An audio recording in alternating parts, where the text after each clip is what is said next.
श्राद्ध या पितृपक्ष के बारे में तो हम सभी जानते हैं कि ये क्यों मनाए जाते हैं, लेकिन श्राद्ध पर्व की कहानी शायद आपको पता नहीं होगी।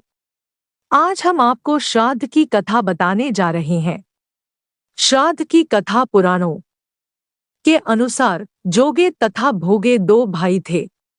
जोगे धनी था और भोगे निर्धन। दोनों में अत्यंत प्रेम था। जोगे की पत्नी को धन का घमंड था, लेकिन भोगे की पत्नी सरल हृदय की थी।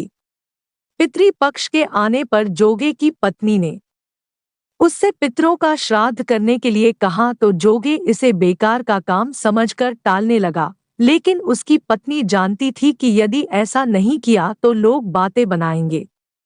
साथ ही उसे अपने मायके वालों को दावत पर बुलाने और अपनी अमीरी दिखाने का यह सही अवसर लगा। अंत में वो बोली, आप मेरी परेशानी की वजह से ऐसा कह रहे हैं, तो मैं सहायता के लिए भोगे की पत्नी को बुला लूंगी। दोनों मिलकर सारा काम कर लेंगे। फिर उसने जोगे को डोट अपने मायके न्योता देने के लिए भेजा। दूसरे दिन उसके बुलाने पर सुबह सवेरे ही भोगे की पत्नी आकर काम में लग गई। उसने भोजन तैयार किया, अनेक तरह के पकवान बनाए, फिर सभी काम खत्म कर अपने घर आ गई। उसे भी अपने घर पर पितरों का श्राद्ध तर्पण करना था। इस मौके पर जोगे की पत्नी ने उसे नहीं रोका और ना वह रुकी। दोपहर के समय पितर भूमि पर उतरे। जोगे भोगे के पितर पहले जोगे के यहाँ गए तो उन्होंने देखा कि उसके ससुराल वाले पहले से ही भोजन पर जुटे हुए हैं। आखिरी में वो भोगे के घर गए जहां पितरों के नाम पर अगियारी दे दी गई थी। पितरों ने अगियारी की राख चाटी और भूखे ही नदी के तट पर पहुंच गए। थोड़ी देर में सभी पितर एकत्र हुए और अपने अपने यहाँ के श्राद्धों की तारीफें करने लगे। जोगे भोगे के पितरों ने अपनी आपबीती कही।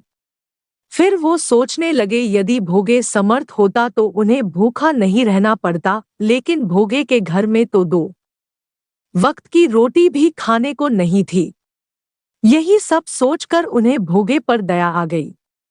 अचानक वो खुशी में चिल्लाने लगे कि भोगे के घर धन हो जाए, भोगे भी धनवान हो जाए।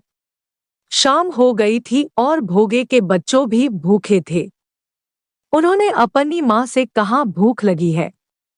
तब उन्हें टालने के लिए भोगे की पत्नी ने कहा, जाओ, आंगन में हौदी औंधी रखी है, जाओ उसे खोल लो और जो भी मिले बांटकर खा लेना। बच्चे वहां जाते हैं तो देखते हैं कि हौदी मोहरों से भरी पड़ी है।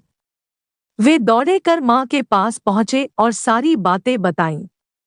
आंगन में जब भोगे की पत्नी ने यह सब देखा तो वह भी हैरान हो गई। इस तरह भोगे भी धनवान हो गया। धन पाकर वह कभी घमंडी नहीं हुआ। अगले साल का पितृपक्ष आया। भोगे की पत्नी ने श्राद्ध के दिन 56 प्रकार के भोग बनाए। ब्राह्मणों को अपने घर बुलाकर श्राद्ध किया, भोजन कराया और दक्षिणा दी। सोने चांदी के बर्तनों में जेठ जेठानी को भोजन कराया। इससे पितर बहुत प्रसन्न और तृप्त